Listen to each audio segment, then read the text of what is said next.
Good morning, student. I hope you all are good and well at home. Please, student, purchase your book. Without book, you can't understand what I am teaching. See, this is your book, Smart Grammar Class 6. Student, please purchase your book. Otherwise, आपको नहीं समझ में आएगा कि आपकी teachers आपको क्या पढ़ा रही हैं.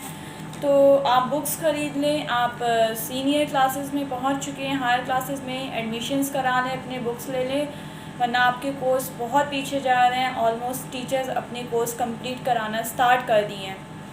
सो yesterday I taught you sentence, transformations of sentence, an exclamatory sentence into an assertive sentence and vice versa. I think you all understand what I taught you yesterday. Now your today topic is I am going to teach you an imperative sentence into an assertive sentence. Okay, student, first of all, what is the meaning of vice versa? Yesterday I taught you the meaning of vice versa. आपको समझ में आ गया होगा vice versa क्या होता है. Yesterday I taught you the comparison and difference between two things means कि जो चीज़ इधर से हो रहा है वही, जो चीज़ हमारा राइट से हो रहा है वही लेफ्ट से होना है. मतलब जो भी चीज़ हो रहे हैं दोनों तरफ से सेम हो रहे हैं, इक्वल हो रहे हैं, वही चीज़ें हो रही हैं. लाइक है तो दोनों तरफ से, डिसलाइक है तो दोनों तरफ से है, और तारीफ़ है तो दोनों तरफ से है, नहीं है तो उधर से भी नहीं, इधर से भी नहीं है.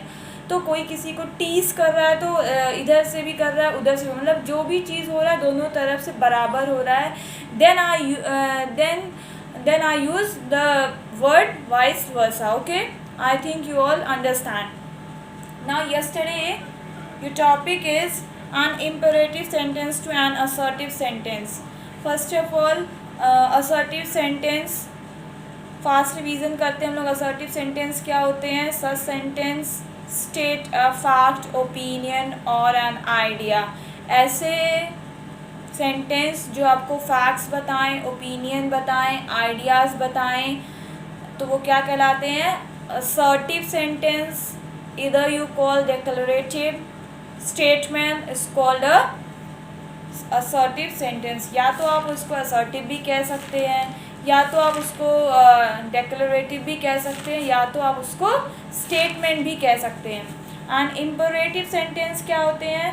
सच sentence are use to permit commands और रिक्वेस्ट.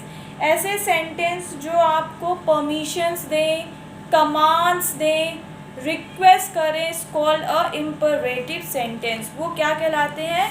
आपके इम्परेटिव सेंटेंस कहलाते हैं. And second is transformation of sentence क्या होते हैं? Simple sentence has got.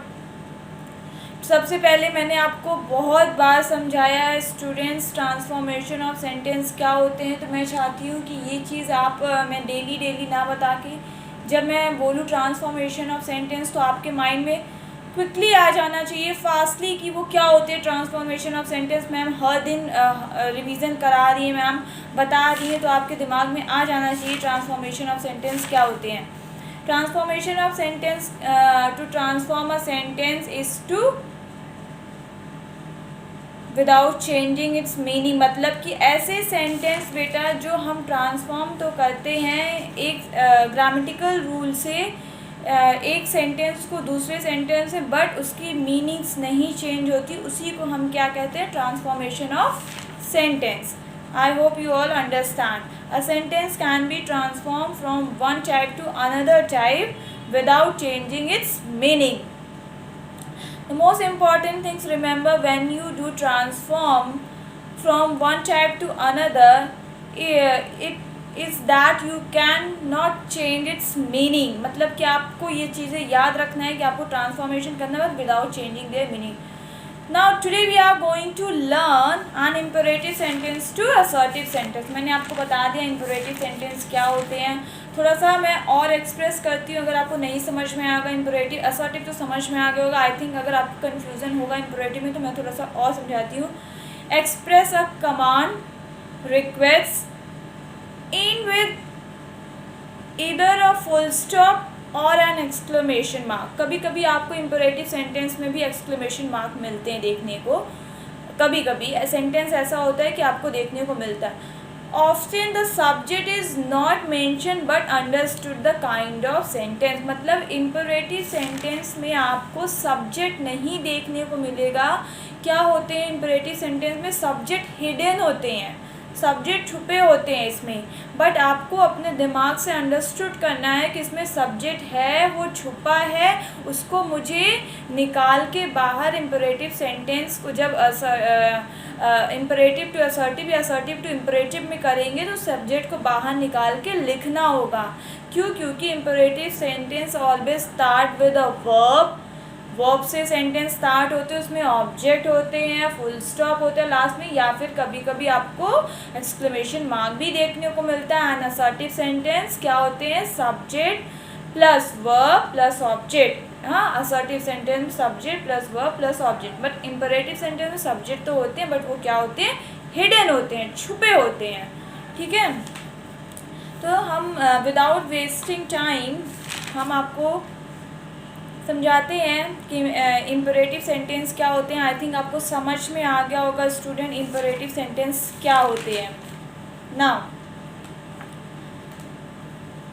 First example is your stop writing now, stop writing now. मैंने अभी बताया ना इम्परेटिव सेंटेंस में कमांड्स होते हैं एंड क्या होते हैं? रिक्वेस्ट होती है, ऑर्डर होती है, परमिशंस होते हैं, इस तरीके की चीज़ें इम्परेटिव होते हैं और वर्ब से ही स्टार्ट होती है। देखिए यहाँ पे लिखा है ना स्टॉप राइटिंग नाउ।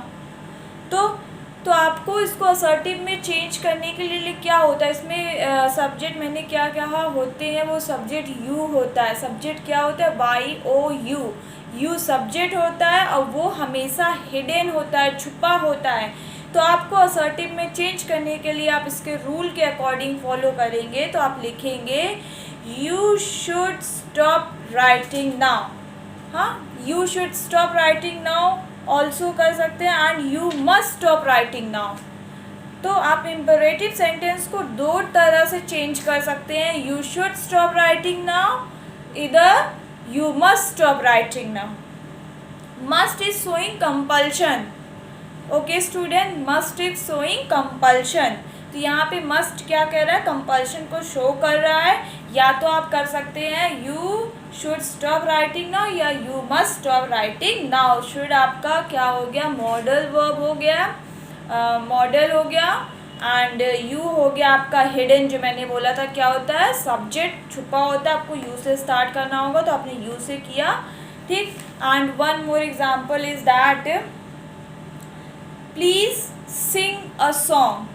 प्लीज़, मैंने बोला ना इम्परेटिव सेंटेंस में या तो आप रिक्वेस्ट करते हैं या कमांड करते हैं या फिर किसी भी चीज़ के लिए ऑर्डर देते हैं। तो यहाँ पे क्या हो रहा है? Please, please is showing request, please is showing request. Please sing a song हुआ ना, प्लीज़ सिंग अ सॉन्ग। तो आपको यहाँ पे क्या करना है? यू से करना है। मैंने कहा यू होते हैं इम्परेटिव सेंटेंस में, बट वो क्या होते हैं? सब्जेक्ट यू जो होता है वो हिडन होता है। तो please is showing request, please is showing request. तो आप क्या करेंगे? You are requested to sing a song for us, please sing a song. तो यहाँ पे मैंने क्या किया? Please replace by you, requested, which are essential mean the same. मतलब कि मैंने प्लीज़ को जो है रिप्लेस किया, किससे किया? यू आर रिक्वेस्टेड से किया और sing a song for us, please sing a song मतलब कोई गाना गाओ। तो ऐसा थोड़ी होगा कि कोई भी किसी से हम रिक्वेस्ट करेंगे गाना गाने के लिए तो वहाँ पे एटलीस्ट 1 2 3 लोग तो होंगे ही ना। तो वहाँ पे जब होंगे तो मैंने वही किया सेम। हमको मीनिंग नहीं चेंज करना है, बस इसके ग्रामेटिकल फॉर्म से करना है, बिकॉज ये ट्रांसफॉर्मेशन ऑफ सेंटेंस है। तो मैंने क्या किया? You are requested to sing a song for us. I hope you all understand student what I am teaching. मैं क्या बताने की कोशिश कर रही हूँ, मैं क्या समझा रही हूँ, I hope आपको समझ में आ रहा होगा। And one example also, let us go for stroll. Let us go for stroll. STROLL. Let us go for stroll. Full stop. Okay. तो यहाँ पे let showing a suggestion, let आपको यहाँ पे इम्परेटिव सेंटेंस में क्या शो कर रहा है, सजेशन को शो कर रहा है, is an imperative form. So how will we show the same suggestion in assertive form? We will written as we should go for scroll. मतलब कि लेट अस, मतलब लेट अस यहाँ पे शो कर रहा है सजेशन को और अस है, तो यहाँ पे मैंने क्या किया, as change to be let has been omitted to and replaced by should. Means मैंने क्या कहा, let has been omitted and replaced by should. Let को मैंने क्या किया, शुड में चेंज किया एंड अस को वी में चेंज किया. तो यहाँ पे मैंने सेम वही किया. तो जो अस था यहाँ पे अस दिया है आपका, तो अस को मैंने वी में चेंज किया. अब यहाँ पे मैं यू से स्टार्ट नहीं करूँगी बिल्कुल, क्योंकि यहाँ पे मुझे एक सब्जेक्ट दिख गया है अस. तो अस को मैंने क्या किया, चेंज वी से किया. एंड लेट को मैंने चेंज किया has been should omitted and replaced by should. Should से मैंने रिप्लेस किया, तो we should for a stroll. Okay, I hope आपको समझ में आ रहा होगा. And second is do not play in the sun. Imperative sentence same, do not play in the sun. अब यहाँ पे आपको कोई भी सब्जेक्ट नहीं दिख रहा है, तो आपको मैंने क्या बोला था, जब आपको कोई सब्जेक्ट नहीं दिखेगा तो you always assertive sentence begin with a subject and imperative sentence has been a subject but it is hidden in his sentence. वो सब्जेक्ट होते हैं उसमें, बट वो क्या होते हैं, वो छुपे होते हैं. तो आप यहाँ पे असर्टिव सेंटेंस को कैसे करेंगे change, you should not play in the sun. हमें नॉट को बिल्कुल नहीं हटाना है, हमको बस do not play in the sun के आगे हमको you should not play in the sun, you must not play in the sun. Is depend with what you are trying to say. Students, depend what you are trying to say. If you are showing any kind of compulsion, then you use this sentence, you must not playing in the sun. I hope you all understand what I am teaching. Here I am stop my teaching, and one more request student to all, please student purchase your books and your homework is complete all your exercise which is given in your book. Thank you student.